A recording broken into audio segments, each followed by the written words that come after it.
Cooper for quite a while and Pete Riding, and I've been at Batley Bulldogs for the last 3 seasons, so they've been aware of the work that I've been doing there. We had a really good season last year, got to the grand final, just a whisker away from winning it as well. And then Ben gave me a ring and said there was a position available, youth strength and conditioning coach, heading up the academy, alongside Pete Riding, who's come over from the Giants. So when I met with them too, and Darryl, they persuaded me that, you know, for my career and for a challenge, it's a good move. Was it a really big plus point for you then, knowing members of staff who were already here? It was, yeah. I've known Ben for quite a while, and obviously Pete, and I've not worked with Darryl before, and I've heard lots of good things about him from his time at Featherstone.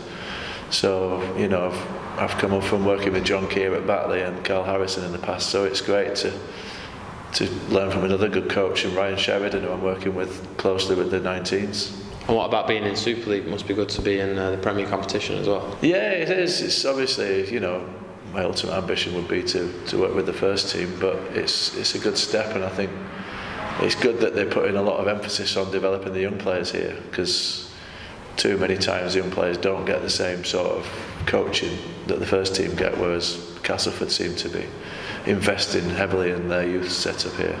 Yeah, a lot of players have gone on to play Super League as well. What role will you play in pushing them through into Super League? Well, I liaise with Ben, the first team conditioner, and we will highlight any players that I think physically are going to be capable within the next 2 years stepping into the first team, and then Ryan will liaise as well, skill-wise. So I've got to make sure when they make that step up, they're physically robust enough to handle Super League. Is that what the main difference is between being a senior strength and conditioning coach and a youth one? It's identifying the young players with potential physically? Yeah, I think it's a great age to get developing young players. When I was at Batley, it ranged from like 20-year-olds to 32-year-olds. Once somebody's had 10 years playing professional rugby, they've got a lot of injuries and limitations, whereas these guys are young enough to be able to mould into good athletes and good human beings, and that's my job. What is it that an under-19 or a scholarship player, what is it that they'll be doing on a day-to-day basis, strength and conditioning wise? Well, we split them in groups. We're still in pre-season at the moment. We're in the last few weeks of pre-season, so it's not ideal working evenings when they've been at college all day or at work.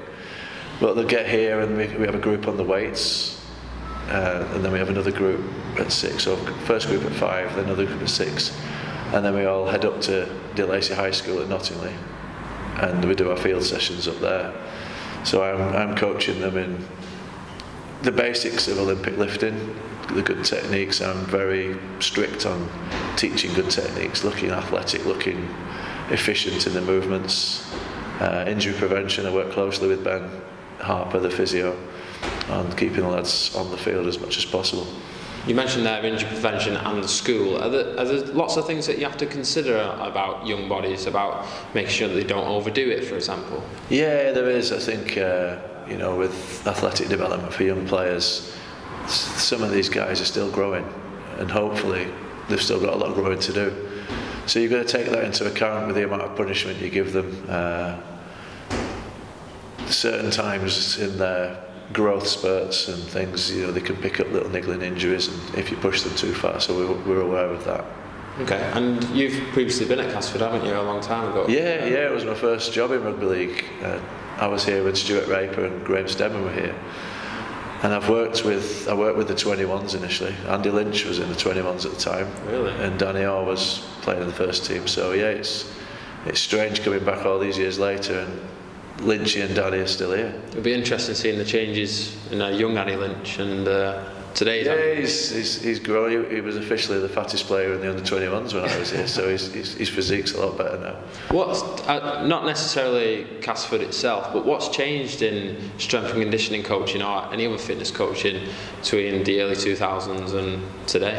I think it's a lot more professional now. You know, with the UK Strength and Conditioning Association heading the standards, driving the standards higher. We are catching America up slowly but surely, and Australia, who seem to lead the way. Most strength and conditioning coaches now, including myself, have degrees, go on to do masters as well, master's degrees. Back when I started, they were basically either an ex-player who like the gym or you're a gym instructor. So now it's, you've got the science to back up the experience. And does that eventually show on the field as well? I mean, obviously there's been hundreds of conversations about the fitness of former players and whether they could hack it in today's game and things like that. Do you reckon there is a difference? Definitely, yeah. My dad was a pro rugby player, back in the 70s, and he watches the NRL now and watches Super League, and it doesn't compare. I think, nutrition has moved on as well.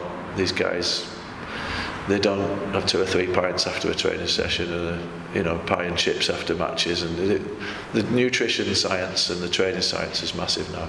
It was focusing on the senior side. I kind of did both. I worked with the first team in the mornings and then came back again in the evenings, so it was just myself here back then. And I worked with Graham Stedman quite closely with the youngsters in the evenings, so it was, we've now got a good team. We've got a few interns.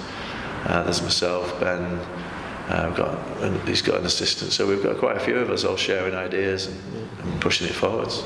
Since you were here, you've had quite a varied career so far, so tell us a little bit about that. Yeah, when I was here first time, it was too soon for me. Like I say, I was a gym instructor back then. I'd only just qualified, and it highlighted a lot of errors in my career sort of pathway. A lot of things I needed to develop, so I've been away, I've studied, I've got my qualifications. I've worked at other clubs as well. I've been to Gateshead for my sins, Gateshead Thunder. I've worked for a Rugby Union club. I've been a personal trainer. I've got set up my own gym in Wakefield, in Horbury Bridge. So I've got a lot of experiences now. And Batley obviously was my biggest achievement in Rugby League, helping develop them from fighting relegation to get into the grand final in 3 years. And you've done a lot of things away from rugby as well. Yeah. Since I was here last time, I discovered I'm actually quite good at bodybuilding. It was something I did as a personal trainer to help a client out. We entered a drug-free bodybuilding competition together. That was in 2004, and I did it for 8 years. I won the British title twice, and I won the World Championships twice in Barcelona and New York. So I did all drug-free. I'm lifetime natural, so I think that's one of the reasons I'm working with the youth team, because it's good to inspire them and show them that you can achieve success without resorting to drugs. Yeah, and you mentioned just previously about the aesthetics and fluid movements and things like that. Is that the bodybuilding side of it coming through into rugby league coaching? Not really. The aesthetics of bodybuilding is not really applicable to rugby. I know the lads like it. The lads are always asking me, how do you get big arms and a six-pack, and they like to look good. But I actually train like a rugby player in the gym. I train very athletically. I do Olympic lifting. I've entered a couple of Olympic lifting competitions just for experience in the past. I do powerlifting. I've tried a bit of CrossFit. I've just come back from a couple of surgeries, which hopefully they're not CrossFit related, but I don't train like a bodybuilder. I train more like an athlete, and that's what I want my players to train like. They want to be athletes, whether they're rugby players or whatever. They've got to be athletic. Yeah. And what sort of skills have you learned away from rugby that you can apply to this job, and more importantly, what can you pass on to the players? I think resilience is one skill that I've learned. It's as a bodybuilder as such. You enter competitions, you don't do well, it's all subjective. And I've also learned nutrition, which that's a massive thing in bodybuilding, probably the major thing. I've learned how to transform your body by what you eat and what you drink, and discipline. There's no other sport as disciplined as bodybuilding. Yeah. To be on a diet for 20 weeks, to not eat bread, to not. I don't have any wheat or dairy. It's very strict. So I think that's what I've learned. I suppose all of them combined make very important lessons for these young players. They do, yeah. I was a rugby player, not very good in my youth, so I do know. I'm from Leigh originally, so I was a Leigh fan as a kid. My dad was a player. I played for Leigh Rugby Union. As some of my friends will say, very badly, but I have been a player, and that's where I picked up the injuries. I've had a cruciate reconstruction last year, and I've just had my shoulder done. So I'm just recovering from 2 surgeries at the moment. What weighting does strength and conditioning coaching go on a player's development? Do they spend an equal amount of time in the gym as they would do on the field practicing skills? It's not much difference, to be honest. You know, we'll do an hour strength and conditioning in the gym, and then they'll be on the field for an hour to an hour and a half. So it's almost 50-50, because within that hour and a half I'll be doing some conditioning with them as well. So it is very important. You say you watch the NRL or the World Cup or Super League, you can see the size of these guys. You don't get that big from just running around the field. Yeah. You've got to eat, and you've got to lift heavy weights. And when you look at some of our academy players, there's a couple who are really big units, and then you've got more slight and slender ones. Does it make any difference really between someone being smaller? Does it depend on positions, style of play, or will it, in a case of in time, they will develop?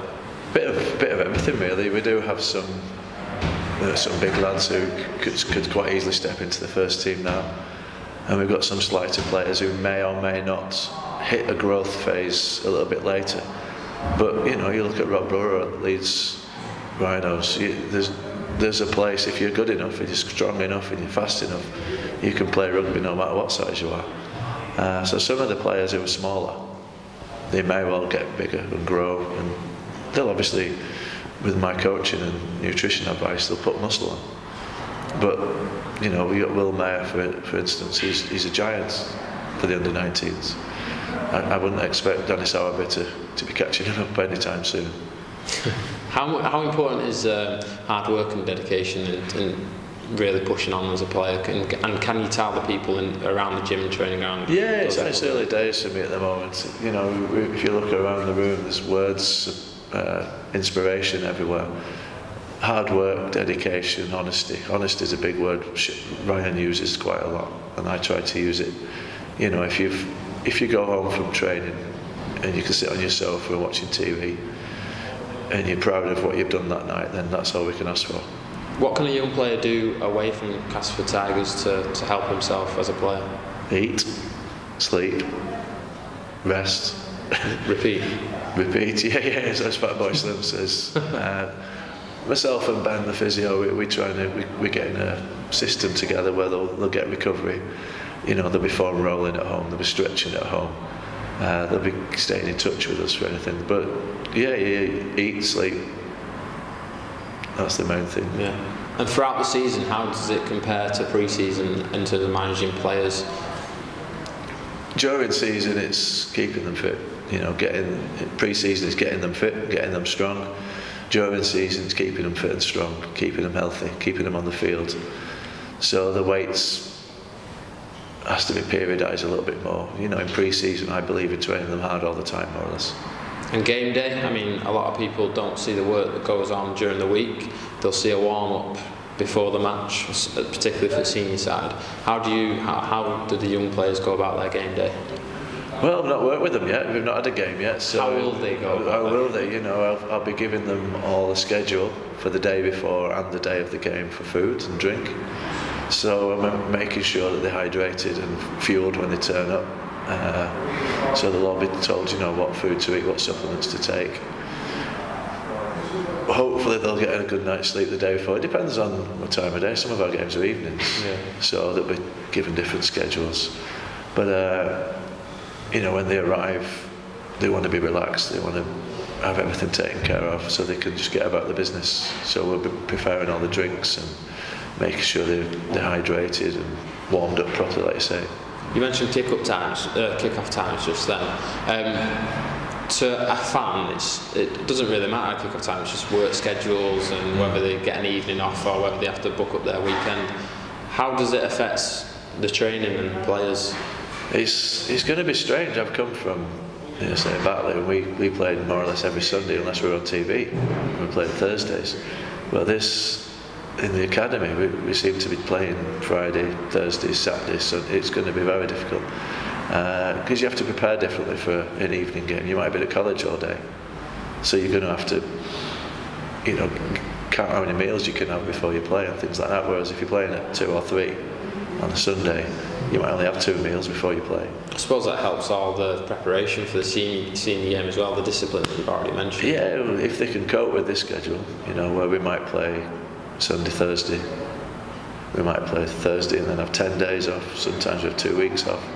So it's a lot of planning involved between Peter Riding and Ryan and myself.